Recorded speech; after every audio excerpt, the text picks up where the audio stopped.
सब हयाती झेल सागा जीवन साथी नंढा भेड़ियूं वही घाट बार बसांजा ऊंचा घाट बार बसांजा ऊंचा घाट बार बसांजा ऊंचा घाट मन धोरी तू तुझो गोलियूं बार बसांजो साथियूं गोलियूं तुझो देश मुंहिंजो देश तुझो देश मुंहिंजो देश तुझो देश मुंहिंजो देश मुंहिंजा बहादुर ऐं सरफराज साथियो मुंहिंजा प्यारा साथियो जीअं सिंध देश जीअं साईं जीअं सैयद असां उन अज़ीम रहमत जा पैरोकार आहियूं जंहिंजी समूरी हयाती अदम तशद्दुद जे दायरे में हली जंहिं बाद जीवन जा केतिरा ई साल 32 साल 10 महीना 21 ॾींहं जेलनि में गुज़ारिया पर हू कॾहिं झुकियो कोन असां में बशीर ख़ान कुरैशी जा साथी आहियूं जेको कॾहिं झुकियो कोन असां उन सलाल ख़ान कुरैशी जा साथी आहियूं जे 6 जून बेड़ा काम करण ते ॿुधाए छॾियो त ही धरती न आहे दोस्तनि जी हिते धारियूं बची रहंदो जो ऐं देश हिनखे छॾिणो आहे या सिंधी बाज़ी रहणो आहे या सिंधी बची रहणो आहे मुंहिंजा साथियो साईं जीएम साईं जे विछोड़े ते असां सभिनी तय कयो हो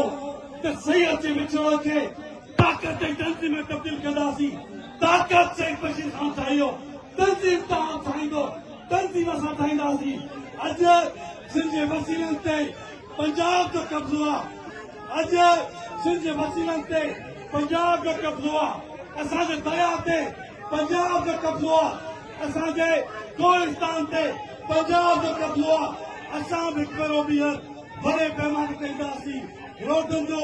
रस्तनि जो श्रंगार थींदासीं ऐं सरेआम उनखे ॿुधाईंदासीं त न कॾहिं साईं जीएम सां झुकियो हो न अॼु बशीर ख़ान कुरैशी जो फर्ज़न झुकियो आहे असां पाण खे सिंधी चऊं था त ही जेके तव्हां लश्कर केसूं कयो जेको जीएससी जे कारकुननि खे तव्हां बुज़दिल सम्झो आहे बुज़दिल कई आहियो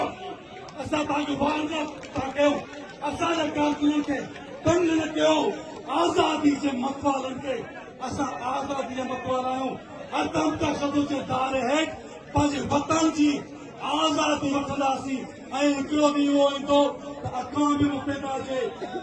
झंडनि में ही कहिड़ो झंडो शामिल थींदो वरी अयाज़ शेख अयाज़ हुयो शौकत सॼी सिंध मां जेके असांजा साथी गिरफ़्तार कया शौकत भुट्टी जा फर्ज़न असांजे प्यारा दोस्त आसिफ बख्शी मसूद शाह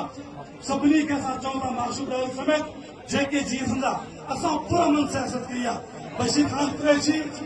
27 लख खां वधीक माण्हू जमा कया पर हुते हिकिड़े बि गाॾी जो को शीशो कोन टुटो असां पुरअमन आहियूं असांखे पुरअमन रहण ॾियो असांजा समूरा कारकुन आज़ाद कयो